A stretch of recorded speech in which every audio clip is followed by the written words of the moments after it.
Wow beautiful. लग तो तुम बहुत खूबसूरत रही हो, मगर मैं अपने दिल का क्या करूं जो एक मुलाजमा को अपनी बीवी की हैसियत देने के लिए तैयार ही नहीं है। कासिम ने अपने सामने बैठी हुई दुल्हन बनी बीवी के जज्बात का ख्याल तक नहीं किया था और दिल दुखाने वाला जुमला कह दिया था। नायाब ने शर्मिंदगी से सर झुका लिया। वो कुछ भी कर लेती लेकिन अपनी मुलाजमा होने की हैसियत को नहीं बदल सकती थी। ये ताना शायद इसके साथ जिंदगी भर रहने वाला था और ये माँ बेटा इसे यही ताना दे दे कर मारने वाले थे। ठीक है, अगर आप हमें अपनी बीवी की हैसियत से कबूल नहीं कर सकते तो आप बेड पर सो जाइए और हम सोफे पर सो जाते हैं। ये कहकर वो बिस्तर से उतर गई। सुर्ख रंग के लहंगे और भारी जेवरात में इसका सरापा सजा हुआ था। वो इस वक्त बहुत खूबसूरत लग रही थी, मगर कहते हैं ना, सुहागन वही जो पिया मन भाए। वो अपने शौहर की मनचाही बीवी नहीं थी। इसके जुमलों ने नयाब का दिल बहुत बुरी तरह से धुका दिया था। अभी वो चंद कदम ही चली थी जब एकदम इसके वजूद को झटका लगा। मुड़कर देखा तो इसकी कलाई काजिम की गिरफ्त में थी। वो बहुत गहरी नजर से इसकी तरफ देख रहा था। एक झटके से इसे घुमाया था, वो इसके सीने से आ लगी, गोद में उठाकर बेड पर बिठाया और इसकी जेवरात उतारने लगा। पिन क्या हुआ, दुपट्टा उतार कर एक तरफ रखा और एकदम इसकी गर्दन पर झुक गया। वो नयाब के बहुत ज्यादा करीब हो गया था, इतना कि इसकी सांसों की महक नयाब की जान लेने लगी थी। इसने खुद पर काबू पाने की बहुत कोशिश की थी, मगर काजिम की मिनमिनानियां बढ़ती जा रही थी। वो इसके मजीद करीब होने लगा जब नयाब ने इसके कंधे पर हाथ रखकर इसे रोक दिया। रुक जाइए प्लीज, मेरी तबीयत खराब है, मेरे करीब मत आइए, इसने बेहद घबराई हुई आवाज में कहा था, मगर काजिम पर इसकी घबराहट का कोई असर नहीं हुआ था। नयाब ने एक बार फिर इसे खुद से परे किया। कहने लगी, मेरे करीब मत आइए, मेरी तबीयत खराब है, ऐसे आपको भी इन्फेक्शन हो जाएगा। काजिम ने चौंक कर इसकी तरफ देखा। इससे कैसे पता था कि तबीयत खराब में करीब आने से इन्फेक्शन हो जाता है? वो तो गांव की पेंडू गवार लड़की थी, मगर फिर इसने ध्यान नहीं दिया था। मैं आपकी तबीयत खराब होने का ख्याल नहीं किया था। न जाने कितनी बार इससे अपना हक वसूल किया था। रात भर इस पर अपनी शिद्दतें लुटाते हुए इसे बेहाल रखा था। तकलीफ नयाब के चेहरे से जाहिर हो रही थी और आंखों से बह रही थी, मगर काजिम को इसकी कोई परवाह नहीं थी। कौन सा इसके साथ कोई जज्बाती ताल्लुक था कि वो इसकी तकलीफ की परवाह करता? ये तो अनचाहा रिश्ता था जो जबरदस्ती इसके गले में डाल दिया गया था, और अब वो पूरी शिद्दत से अपना हक वसूल करते हुए शायद अपने अंदर का गुस्सा निकाल रहा था। पूरी रात इसने नायाब को सोने नहीं दिया था। वो बिल्कुल नढाल हो चुकी थी, मगर काजिम था कि बस ही नहीं कर रहा था। नायाब को अपनी किस्मत पर जी भर कर रोना आया था। शादी के हवाले से कितने ख्वाब सजाए थे, मगर सारे चकनाचूर हो गए थे। पूरी रात इसके वजूद को अपनी शिद्दतों से नढाल करने के बाद सुबह फजर के टाइम वो बेड पर औंधे मुंह गिरा था और दुनिया जहां से बेखबरी की नींद सोने लगा था। नायाब भी करवट बदल कर लेट गई थी। आज तो जानबूझकर फजर की नमाज भी कज़ा कर दी थी। इसमें इतनी हिम्मत नहीं थी कि उठकर गुस्ल करती और नमाज अदा कर सकती। पेट के निचले हिस्से में शायद दर्द हो रहा था। बार बार आंखों से बेबसी के आंसू बह रहे थे जिन्हें वो बेदर्दी से साफ कर रही थी। कल सारी सहेलियों ने कितनी तारीफें की थी। तुम इतनी हसीन लग रही हो कि चांद भी देखकर शर्मा जाए। तुम्हारा शौहर तो तुम्हें देखते ही दीवाना हो जाएगा। ऐसे बड़े सरकार ने तुम्हें काजिम बाबा के लिए पसंद नहीं कर लिया। यकीनन तुम्हारा ये हुस्न इनकी नजरों में आ गया होगा। मुख्तलिफ तरह की बातें और शोक जुमले थे जो ये सारी सहेलियां बोल रही थी, और वो शर्म से दोहरी होती जा रही थी, मगर इसके बावजूद किसी की बात का भी जवाब नहीं दिया था, क्योंकि वो जवाब देने की पोजीशन में नहीं थी। इसे नहीं पता था कि काजिम से शादी क्यों कर रहा था। वो कैसे एक मुलाजमा से शादी करने के लिए मान गया था। नायाब को तो इसकी तरफ से दी गई तंबी याद थी। वो तंबी किस लिए दी गई थी इससे अब अच्छे तरीके से समझ आ रहा था, मगर अब कुछ नहीं हो सकता था। वो खुद ही अपने पांव पर कुल्हाड़ी मार चुकी थी। इससे शायद बड़े साहब को अपनी जिंदगी के बारे में हर फैसला करने का इख्तियार देकर बहुत गलत किया था। मुख्तलिफ तरह की सोचें थी जिन्होंने नायाब को अपने घेरे में लिया हुआ था। कभी वो अपने माँ बाप को याद करने लगती, कभी बड़े साहब की मेहरबानियों को याद करने लगती, और कभी काजिम का रवैया इसके दिल में सुइयां चबोने लगता। समझ नहीं आ रही थी ऐसा क्या करे कि इन तमाम तकलीफ दे सोचों से छुटकारा मिल जाए। इन्हीं सोचों में गुम इसकी भी आंख लग गई थी। तकरीबन 3-4 घंटे बाद इसकी आंख खुली थी। सुबह के 9 बज रहे थे। वो घबरा कर बिस्तर से उठ बैठी। पूरी जिंदगी में ऐसा कभी नहीं हुआ था कि वो इतना लेट उठी हो। न जाने घर वाले क्या सोच रहे होंगे। नौकर चाकर भी सोच रहे होंगे कि पूरी जिंदगी जिसकी रूटीन नहीं बदली, मालिक से शादी होती कैसे वो भी तेवर दिखाने लगी है, एकदम ही महारानी बन गई है। वो बार बार अजीब से ख्यालात जहन में ला रही थी और फिर खुद ही शर्मिंदा हो रही थी। फरहीन बेगम के गुस्से का अलग से खौफ था। वो भूल गई थी कि वो फरहीन बेगम की नौकरानी नहीं बल्कि बहू है। जल्दी से उठी और वॉशरूम में घुस गई। फौरन ही गुस्ल किया और बाहर आई, मगर अपने सामने काजिम को खड़े देखकर बुझल सी हो गई। जो लगा था कि पूरी रात जागता रहा होगा तो शायद ये देर तक ही उठे, मगर वो भी उठ चुका था। शायद कमरे में होने वाला शोर शराबा इससे पसंद नहीं आया था। नयाब इस वक्त गुलाबी रंग के कॉटन के सूट में मलबूस थी, जिसके साथ गहरे नीले रंग की चादर थी। सूट पर सफेद और नीले रंग के धागे से कढ़ाई की गई थी, जो बहुत ज्यादा खूबसूरत लग रही थी। सूट में वो बिल्कुल खिलता हुआ फूल लग रही थी। इसका नाजुक सरापा फिटिंग लाइंस में और भी वाज़ह हो रहा था। काजिम की नजर इसकी गर्दन पर पड़ी तो एकदम इसके लबों पर मुस्कुराहट आ गई। गर्दन पर वाज़ह शिद्दतों के निशानात थे जो सुर्ख धब्बों की सूरत इख्तियार कर चुके थे। वो बिल्कुल नायाब के करीब आकर खड़ा हो गया। इसने इन्हें छुपा लेना चाहा, फिर एकदम इसकी नजरें इसके बालों पर गईं। ये बाल ही तो इसे बहुत ज्यादा पसंद आए थे। अमेरिका में रहकर वो हर लड़की के सर की तरफ देखा करता था, मगर वहां इसने कभी भी इतने लंबे घने और खूबसूरत बाल नहीं देखे थे। इसने अपने हाथ से नायाब के बालों को इसके चेहरे पर बखेर दिया। नायाब एक लम्हे को अपनी और इसके रिश्ते की हैसियत भूल गई, मगर काजिम को शायद सब याद था। इसने एक बार फिर इसकी कमर में हाथ डालकर एक झटके से इसे अपने करीब किया और कहने लगा, तुम्हारी तो तबीयत खराब थी, फिर ये सुबह ही सुबह गुस्ल क्यों कर लिया? नयाब ने हैरत से इसकी तरफ देखा। तबीयत खराब थी तब भी वो इससे अपना हक वसूल कर चुका था और गुस्ल इस पर फर्ज हो गया था। फिर ये कैसी बातें कर रहा था? अब मुझे गुस्ल तो करना ही था, तबीयत खराब हो तो क्या गुस्ल नहीं करते? इसने झुझकते हुए कहा। साफ तौर पर वो इसे कुछ कह भी नहीं सकती थी। तभी काजिम ने इसे एकदम अपनी बाहों में समेट लिया। वही तो मैं पूछ रहा हूँ, जब तुम कह रही थी कि तुम्हारी तबीयत खराब है तो तुमने ये सब कुछ क्यों किया? यानी कि तुमने मुझसे झूठ बोला था। अब तुम्हें झूठ बोलने की सजा एक बार फिर से दूंगा। नयाब ने भौंकला कर इसकी तरफ देखा। इससे पहले कि वो कोई मज़ाहमत कर पाती, काजिम की बाहों का घेरा इसके गिर्द सख्त हो चुका था।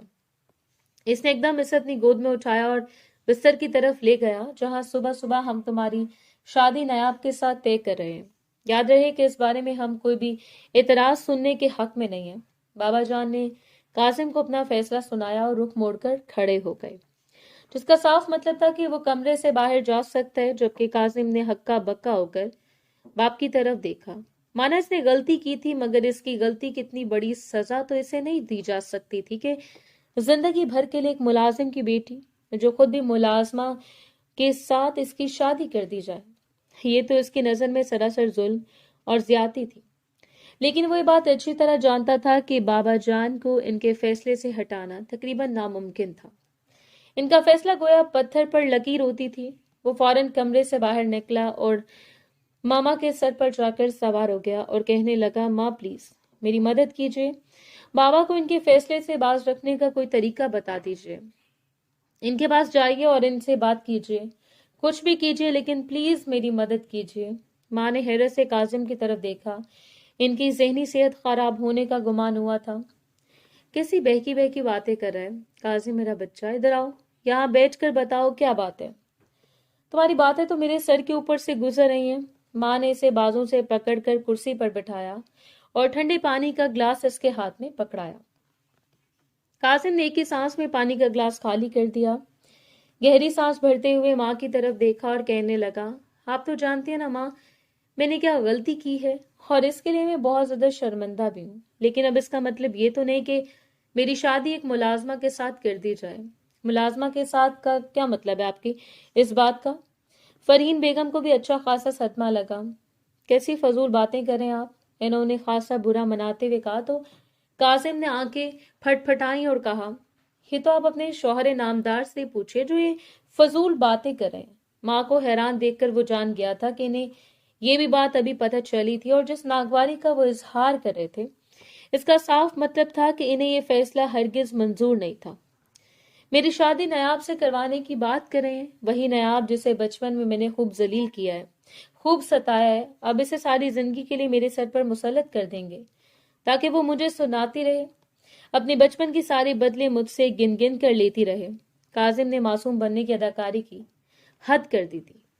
फरहीन बेगम तो ये बात सुनकर जैसे अंगारों पर लूटने लगी थी। इन्हें शुरू से दिलावर साहब की मेहरबानियां नयाब के लिए कुछ खास पसंद नहीं थी, मगर वो इस कदर नयाब पर मेहरबान हो जाएंगे कि अपनी औलाद को कुर्बानी का बकरा बना देंगे, इन्होंने कभी ख्वाब में भी नहीं सोचा था।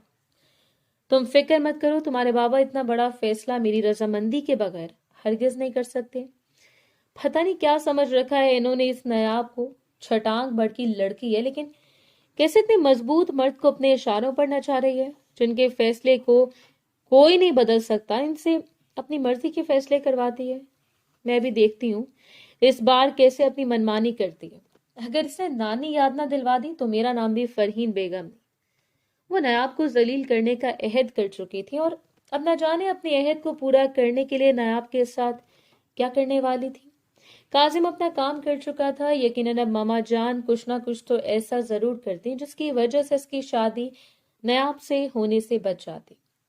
फरहीन बेगम कमरे से निकलकर दिलावर साहब के पास स्टडी रूम में चली गई। काजिम कुछ देर मामा के रूम में बैठा रहा, फिर अपनी धुन में गुनगुनाते हुए बाहर निकला। जब एक नरम वजूद से भरी बुरी तरह टकराया, कुछ देर के लिए तो समझ नहीं पाया कि क्या हुआ है, मगर जब कुछ होश आया तो सामने एक निस्वानी वजूद को गिरे हुए देखा। ओ आई एम सॉरी, मैं आपको कोई चोट तो नहीं आई? काजिम फौरन ही आगे बढ़ा। गिरने वाले के लंबे बाल देखकर ही इसके दिल को कुछ हुआ था। इतने खूबसूरत बाल इसने अपनी जिंदगी में नहीं देखे थे। बाल नहीं, ये तो जैसे कोई घटा सी थी जो चेहरे के अतराफ पे फैली हुई थी। नहीं, मैं ठीक हूँ। सामने वाले की आवाज भी इतनी ही खूबसूरत थी, मगर काजिम अभी तक इसका चेहरा न देख पाया था। पोठी तो काजिम के 14 तबक रोशन हो गए। समझ नहीं आ रहा था कि वो कैसा रद्द अमल दे। इसके सामने कोई और नहीं था बल्कि नायाब खड़ी थी, जिसे इसने आज से तकरीबन 6 साल पहले देखा था। तब वो कमसन और मासूम सी थी, छोटे छोटे कटे हुए बाल थे, थोड़ी मोटी हुआ करती थी और कद भी मामूली सा था, मगर 6 साल के अरसे में इसने इतना लंबा कद निकाल लिया था। सरापा बिल्कुल नाजुक हो गया था और ये बाल न जाने कैसे इतने खूबसूरत हो गए थे। वो पहले से कई ज्यादा दिलकश और संजीदा नजर आ रही थी, जैसे वक्त ने इसे एकदम बदल दिया हो। यहाँ पर क्या कर रही हो? यकीनन चुप चुप कर मेरी और ममा की बातें सुन रही थी ना, ताकि मजीद आगे जाकर कोई शातिराना चाल चल सको और मुझे अपने जाल में फंसाने का कोई नया मंसूबा बना सको। काजिम ने दोनों हाथ कमर पर रख लिए थे और आंखें सुकेड़ कर नयाब की तरफ थोड़ा सा झुकते हुए कहा। इसका अंदाज बिल्कुल लड़ाका औरतों की तरह था। नयाब जल्दी से पीछे हटी।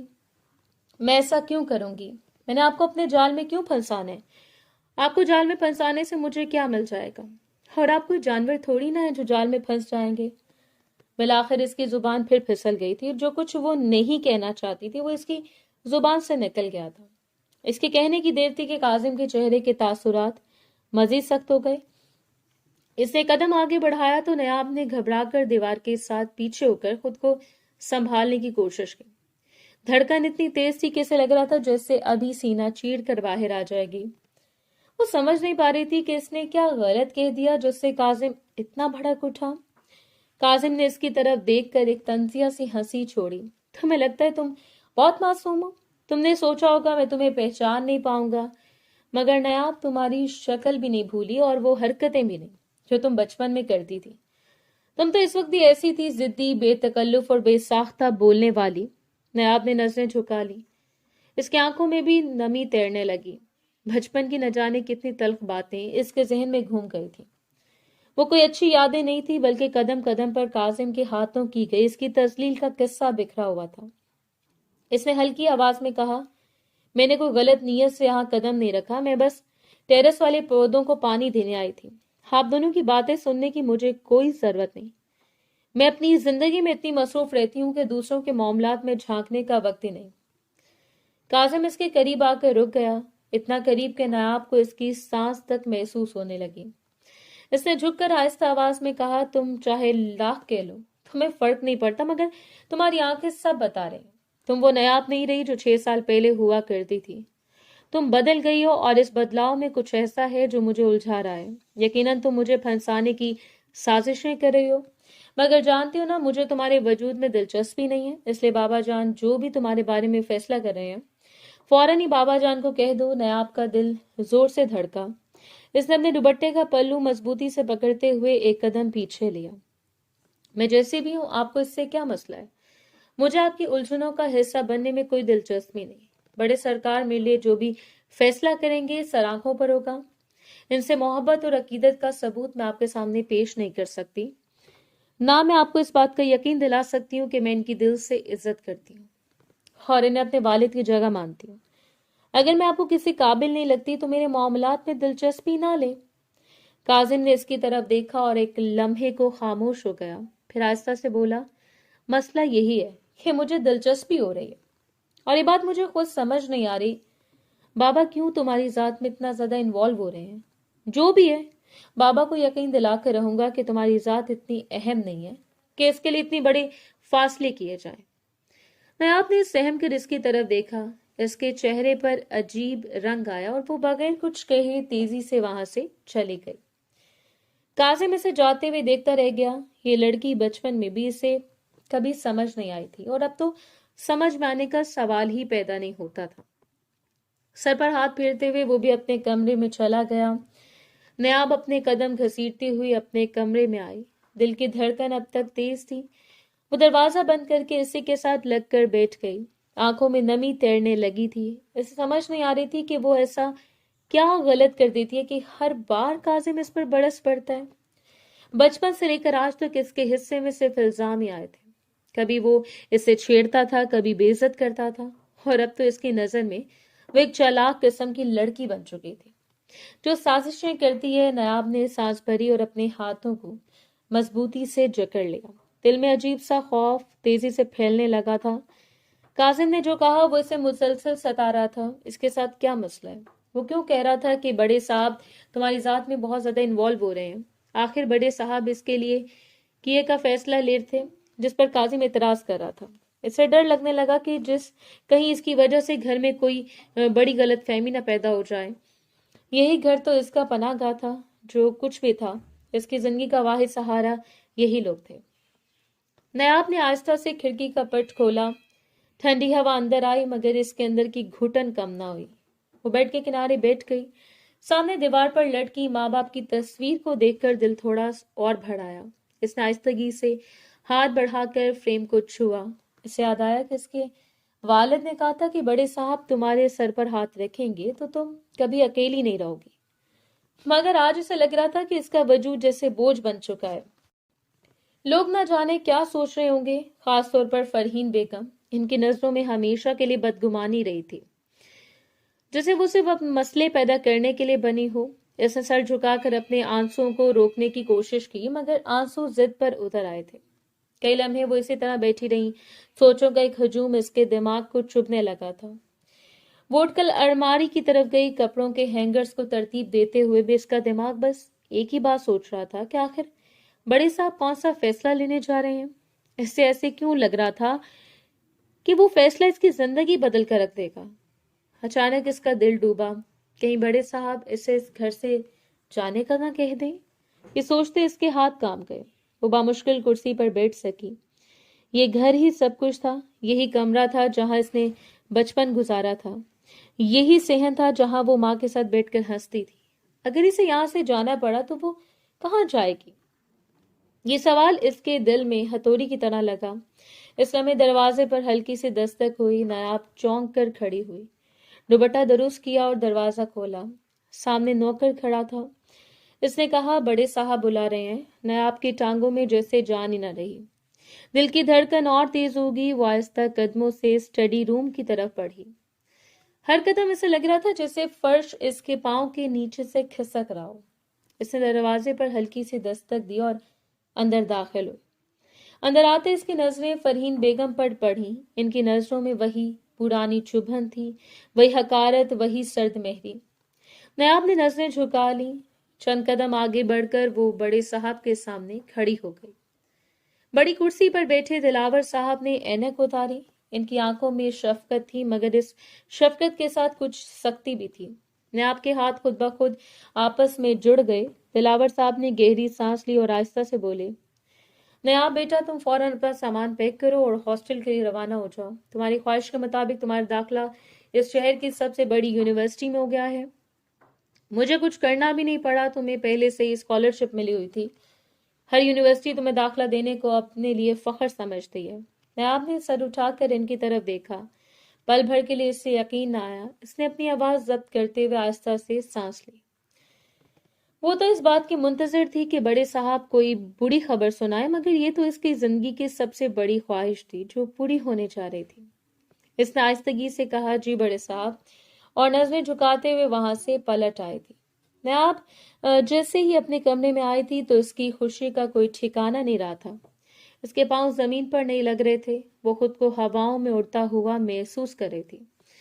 کبھی زندگی میں نہیں سوچا تھا کہ جو خواب وہ دیکھ رہی ہے وہ کبھی ایسے بھی پورے ہو جائیں گے. وہ بڑے سرکار یعنی دلاور صاحب کی دل سے مشکور تھی.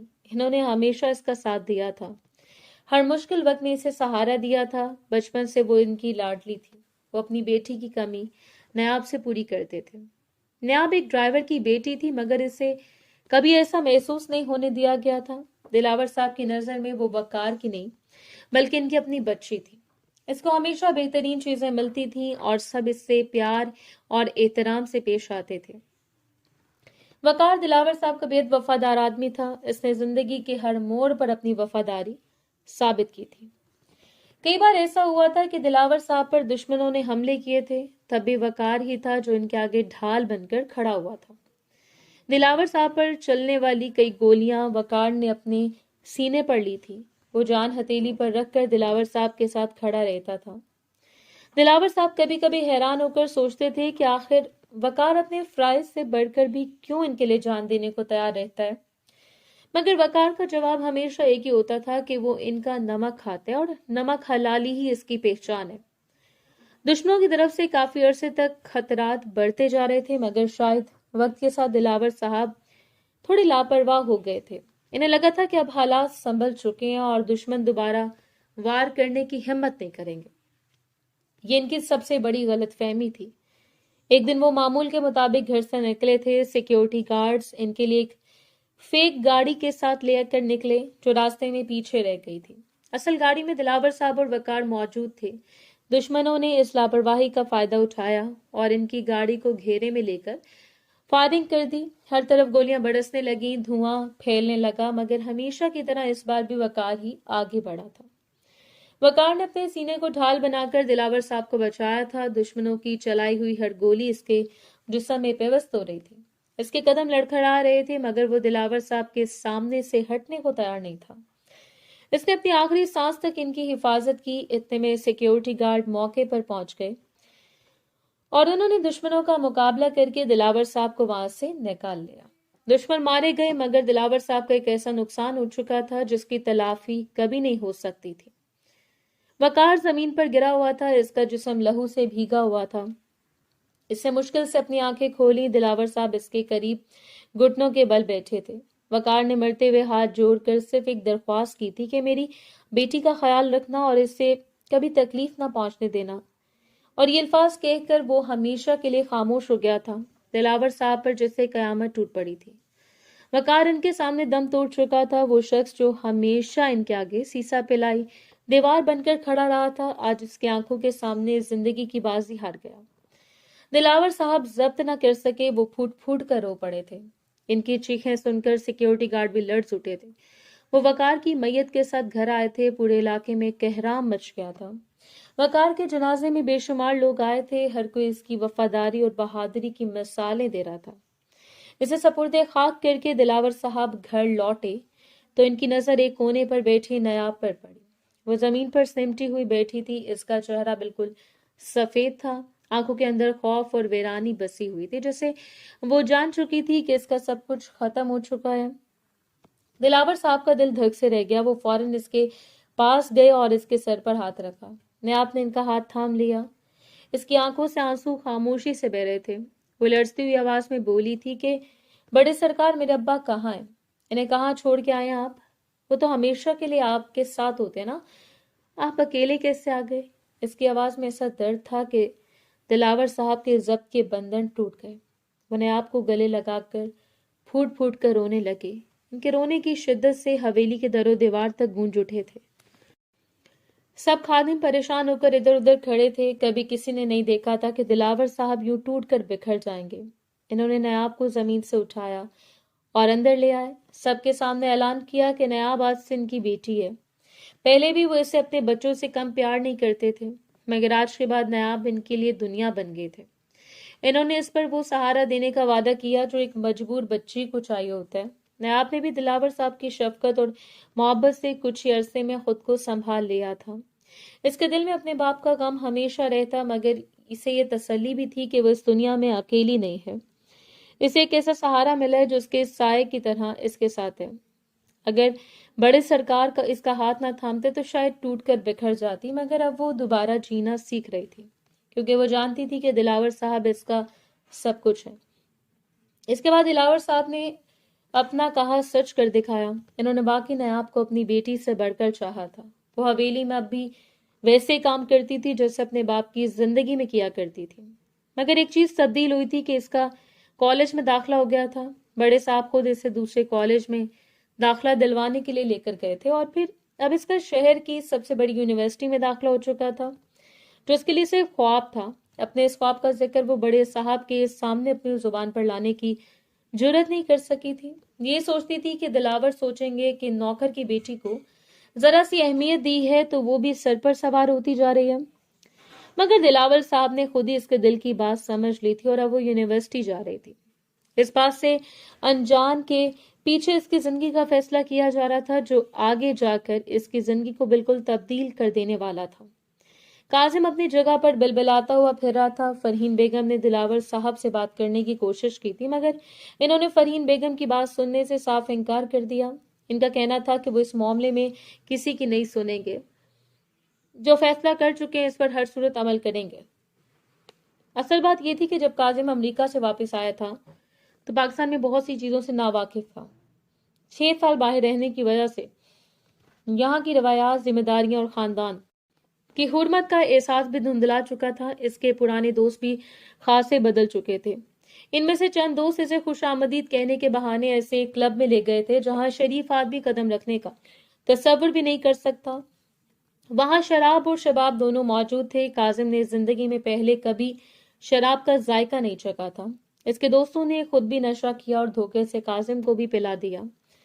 पहली बार की शराब थी, वो खुद पर काबू नहीं रख पाया। हालत बिगड़ गई। होशो हवास से बेपरवाह होकर एक लड़की के साथ इसी होटल के रूम में पहुंच गया। रात के अंधेरे में पुलिस ने छापा मारा और काजिम भी वहीं से बरामद हुआ। खुशकिस्मती ये थी कि दिलावर साहब के पुलिस में ताल्लुकात थे। इनके एक करीबी दोस्त ने इन्हें फौरन इत्तला दी कि काजिम इस वक्त कहाँ है और किस हालत में मौजूद है।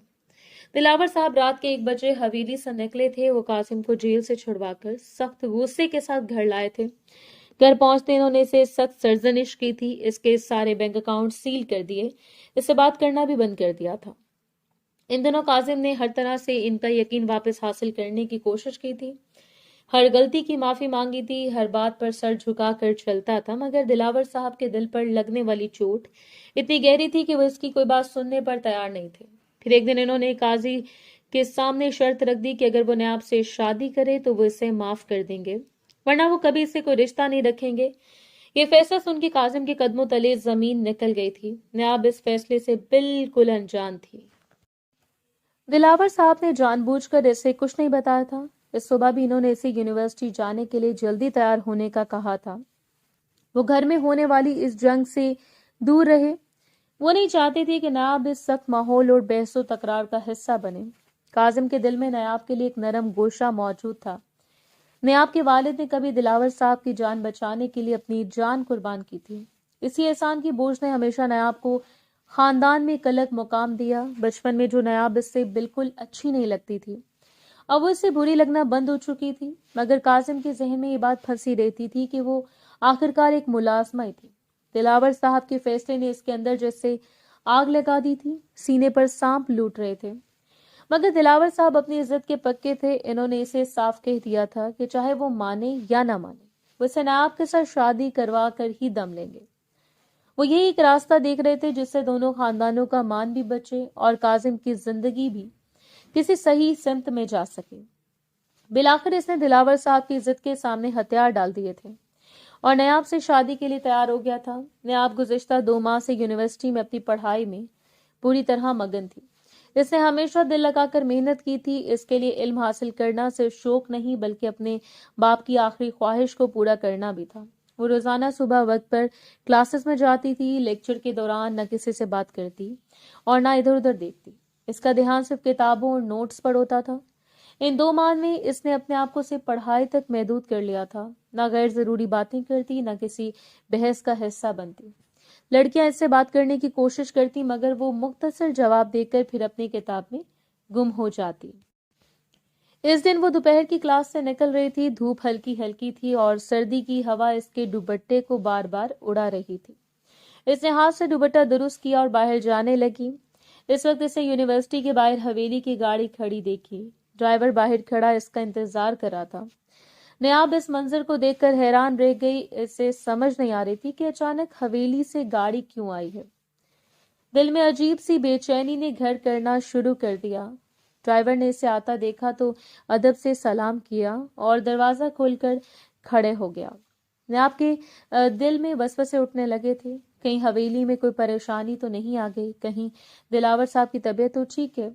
इससे कुछ समझ नहीं आ रहा था। इसने बगैर कुछ पूछे खामोशी से गाड़ी में बैठ गई। इसके दिल से एक ही दुआ निकल रही थी कि खुदा करे कोई मसला ना हो, खुदा करे सब खैरियत हो।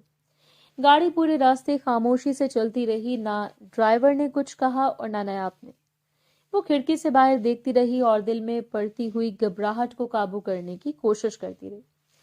जब गाड़ी हवेली के दरवाजे पर रुकी तो इसका दिल पहले से ज्यादा तेजी से धड़कने लगा। वो आहिस्ता आहिस्ता कदम उठाते हुए अंदर दाखिल हुई। हवेली का माहौल गैर मामूली तौर पर संजीदा था। दिलावर साहब ड्राइंग रूम में बैठे थे। नयाब इन्हें देखकर रुक गई। वो हमेशा इनसे एहतराम और मोहब्बत के साथ पेश आती थी। वो आहिस्ता से इनके सामने आकर खड़ी हो गई। दिलावर साहब ने गहरी नजर से इसे देखा। कुछ देर खामोशी छाई रही। फिर इन्होंने आहिस्ता मगर भारी लहजे में कहा कि मैं तुमसे एक बात पूछना चाहता हूँ। अगर मैं तुम्हारी जिंदगी का कोई फैसला करना चाहूँ तो क्या तुम मुझे इजाजत दोगी? नयाब इनके सवाल पर चौंक गई, मगर इसके लहजे में हमेशा की तरह वफादारी थी। इसने सर झुकाकर नरम आवाज में कहा कि मैं आपके हर फैसले में आपके साथ हूँ। आप जो भी मेरे बारे में फैसला करेंगे वो मुझे मंजूर होगा। मेरी जिंदगी आप ही की अमानत है। इसके जवाब ने दिलावर साहब के चेहरे पर जैसे कुछ इत्मीनान पैदा किया। वो कुर्सी से उठकर इसके करीब आए। कुछ लम्हे खामोश खड़े रहे। फिर इन्होंने इसे एक ऐसे जुमले से इसके कदमों तले जमीन खींच ली जिसका इसे तस्वुर भी नहीं था।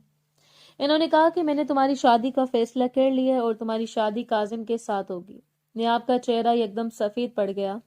इसके होंठ कपकपाने लगे। वो इस एक बात में फंस गई थी। इसका जहन सुन हो चुका था। ऐसा लग रहा था जैसे वो एक ही लम्हे में बोलने की ताकत खो बैठी हो।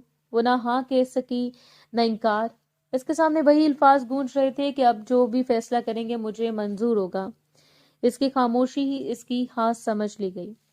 इसी शाम इसके और कासिम के निकाह की तैयारियां शुरू हो गईं। सब कुछ इतनी तेजी से हुआ कि नयाब के पास सोचने का भी वक्त ना रहा। चंद दिन बाद हवेली में निकाह की सादा सी तकरीब हुई। नयाब दस्तखत करते हुए लर्ज रही थी। इसका दिल धड़क रहा था। इसकी आंखों में नमी थी। वो अपनी आने वाली जिंदगी के बारे में बहुत ज्यादा परेशान हो रही थी। बाप की इज्जत के आगे काजिम शादी के लिए मान तो गया था, मगर इसकी शिकस्त खाई हुई अना से किसी हाल में सुकून नहीं लेने दे रही थी। शादी की पहली रात इसने तबीयत खराब होने के बावजूद नयाब को नहीं बख्शा था। नयाब सारी रात तकलीफ में रही थी, मगर इसने इसकी हालत पर जरा सा भी रहम नहीं किया था। सुबह जब वो गुस्ल करके आया तो नयाब को देखकर ऐसे जाहिर किया जैसे से यकीन आया हो कि नयाब वाकई बीमार थी। हालांकि दिल के किसी कोने में वो जानता था कि वो तकलीफ में थी। फिर भी इसने एक बार फिर इसे अपनी बाहों में समेट कर बेड पर बैठा दिया। इसके लंबे बालों में उंगलियां फेरते हुए इसे खुद के करीब किया। नायाब ने एकदम इसके चेहरे पर हाथ रख दिया। इसकी आवाज बहुत मध्यम थी। वो कहने लगी कि मैं पहले ही बहुत देर से उठी हूँ, आज तक ऐसा नहीं हुआ। आपने जो कुछ रात मुझे कहा, इसके बाद मैं अपने आप को इस घर की मालिक तस्वुर भी नहीं कर सकती। मैं इस घर की पहले भी नौकरानी थी और अब भी नौकरानी हूँ। मुझे किचन में जाने दें, मैं अपना काम करके वापस आ जाऊंगी। फिर आपका जो दिल चाहे आप कर लीजिएगा, आप अपना हक ले लीजिएगा। आपके ये अल्फाज काजिम को कुछ अच्छे नहीं लगे थे। इससे पहली बार एहसास हुआ था कि इसके लहजे ने नयाब को कितनी गहरी तकलीफ दी है। इसने एक तरफ रुख मोड़ लिया और नयाब को जाने की इजाजत दे दी। नयाब सर झुकाए किचन में आई थी। फरहीन बेगम भी वहां मौजूद थी। नयाब को देखते इन्होंने कटेली नजर डाली और चेहरा दूसरी तरफ मोड़ लिया। इनके रवैये ने नयाब के दिल को मजीद दुख पहुंचाया, मगर वो जानती थी कि वो किसी को अपने लिए मोहब्बत करने पर मजबूर नहीं कर सकती। इसके बाद तकरीबन एक हफ्ते तक काजिम हवेली में रहा। नयाब की तबीयत भी बेहतर हो गई थी, मगर काजिम ने कभी इसकी तबीयत का ख्याल नहीं रखा। वो हर रात इसके करीब आता था, जैसे इसके दिल में कभी नरमी पैदा ही न हुई हो। एक हफ्ते बाद सुबह सुबह वो अपना बैग उठाए तैयार खड़ा था। दिलावर साहब और फरहीन बेगम सोफों पर बैठे थे। वो इनसे रुखसत ले रहा था। नयाब को तो इल्म ही नहीं था कि वो कहाँ जा रहा है। फिर एक मुलाजमा ने धीरे से बताया कि वो अमेरिका जा रहा है। 3-4 महीने का काम है, फिर हमेशा के लिए वापस पाकिस्तान आ जाएगा। जाने से पहले वो किचन में आया। नयाब इसे देखकर फौरन एक तरफ हट गई थी, मगर वो सीधा इसके पास आकर खड़ा हो गया। इसने इसका हाथ थामा और इसे अपने करीब किया। इसकी पेशानी पर अपने लब रखकर वहां से चला गया। नयाब इसके पीछे देखती रह गई। इसे कुछ भी कहने का मौका न मिला। इसकी आंखों से आंसू बहने लगे थे। वो दिल से बहुत उदास हो गई थी। इस एक हफ्ते में नयाब ने काजिम के रवैये को बहुत गौर से देखा था। वो जान गई थी कि इसकी शादी क्यों कराई गई थी। ना चाहते हुए भी इसका दिल काजिम की मोहब्बत में बुरी तरह गिरफ्तार हो चुका था। वो खुद को रोकने की कितनी कोशिश करती, मगर इसके दिल ने फैसला कर लिया था कि वो इसी का हो चुका है। 2 महीने उदासी की नजर हो चुके थे। नयाब की तबीयत खराब रहने लगी थी। वो यूनिवर्सिटी गई थी, मगर वहां से भी वापस आ गई थी। पढ़ाई भी नहीं की जाती थी और किसी चीज में दिल भी नहीं लगता था। एक दिन वो नाश्ते की मेज पर बैठी हुई थी कि अचानक इसका दिल खराब हुआ और वो फौरन वॉशरूम की तरफ भागी। फरीन बेगम भी अपने कमरे से निकल रही थी। नयाब को ऐसे वॉशरूम की तरफ जाते देखकर इनके दिल में खटका हुआ था। फौरन इसके पीछे आई। नयाब सिंह में उल्टियां करते हुए बेहाल हो रही थी। इन्होंने नयाब को कंधों से पकड़ा और सोफे पर लाकर बैठा दिया। मुलाजमा को इसके लिए जूस लाने का कहा और खुद डॉक्टर को फोन करने लगी। इनकी इतनी फिक्र पर नयाब हैरान हुई थी, मगर सर झुकाकर बैठी रही। इससे अच्छा लग रहा था। थोड़ी देर बाद डॉक्टर आई और फरहीन बेगम के शक की तस्दीक हो गई। नयाब मां बनने वाली थी। खुशी के मारे फरहीन ने फौरन नयाब को गले से लगा लिया।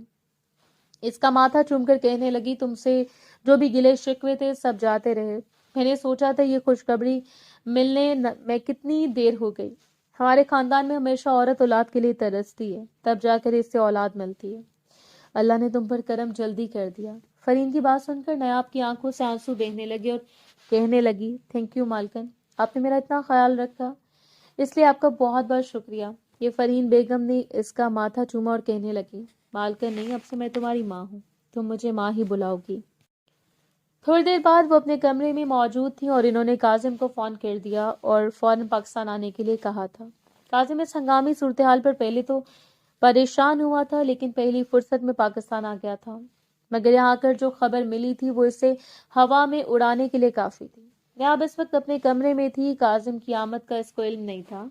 जिस लम्हे वो इसे बेहद याद कर रही थी, कुछ भी हजम नहीं हो रहा था, जिसकी वजह से इसे बहुत कमजोरी हो रही थी और हर चीज को देखकर दिल मतलाने लगता था। मूड स्विंग्स ऐसे थे कि किसी से बात करने का दिल नहीं चाहता था। अपनी तबीयत पर जबर करके वो थक चुकी थी और इस वक्त लेटी हुई थी जब काजिम धीमे कदमों से कमरे में दाखिल हुआ। जानी पहचानी हल्की खुशबू पर भी नयाब ने आंखें खोल कर नहीं देखा था, क्योंकि ऐसा ख्वाब वो ना जाने दिन में कितनी बार देखती थी। इसे हमेशा ये एहसास होता रहता था कि काजिम आ चुका है, हालांकि वो मौजूद नहीं होता था। इस वक्त भी वो यही सोचकर चुपचाप लेटी रही कि ये भी शायद इसका वहम है। काजिम इसके बराबर में आकर लेट गया और मोहब्बत से इसे अपने सीने से लगा लिया। अभी नयाब ने चौंक कर आंखें खोली तो सामने काजिम को देखकर धुआंधार रोना शुरू कर दिया। कहने लगी, आप आ गए हैं? काजिम ने इसके आंसू पूछे और कहने लगा, اماں نے ہنگامی طور پر پاکستان بلایا تھا، مگر یہاں آ کر پتہ چلا کہ میں باپ بننے والا ہوں تو میری خوشی کا کوئی ٹھکانہ نہیں رہا۔ یہ دیکھ لو، ذرا بھی رکے بغیر سفر کیا ہے، پانی کا گلاس تک نہیں پیا، سیدھا تم سے ملنے کے لیے آیا ہوں۔ قاسم کی بات سن کر نیاب کا دل بھاری ہو گیا، یعنی وہ اس کی محبت میں نہیں آیا تھا بلکہ اپنے بچے کی محبت میں آیا تھا۔ کاظم نے اس کے چہرے کے تاثرات سے اس کے دل کی بات پڑھ لی تھی۔ فوراً سے اسے زور سے خود میں بھینچ کر کہنے لگا، میں تم سے بھی محبت کرنے لگا تھا، تم یقین نہیں کرو گی، لیکن اسی دن سے جس دن تم میرے سامنے گری تھی اور تمہارے لمبے بال تمہارے اطراف میں پھیل گئے تھے، تمہارے قریب آنا غصے کی وجہ سے نہیں تھا بلکہ تم سے محبت تھی۔ میں سچ میں تم سے محبت میں مبتلا ہو گیا تھا، اور اب جب تم نے مجھے بچے کی خوشخبری سنائی ہے تو مانو میرا چین قرار لوٹ لیا ہے۔ میں آپ نے بے یقینی سے کاظم کے چہرے کی طرف دیکھا، مگر اس کے چہرے پر صرف سچ لکھا تھا۔ اس کی آنکھیں بھی یہی کہہ رہی تھی، وہ برا انسان نہیں تھا مگر حالات نے اسے سخت بنا دیا تھا۔ اب وہ اپنے کیے پر شرمندہ تھا تو نیاب نے اسے دل سے معاف کر دیا اور سکون کا گہرا سانس لیا۔ نفرتوں بھرے رویے کے بعد اب اسے یقین ہو گیا تھا کہ آگے اس کی زندگی میں صرف سکون اور خوشیاں لکھی ہوئی ہیں۔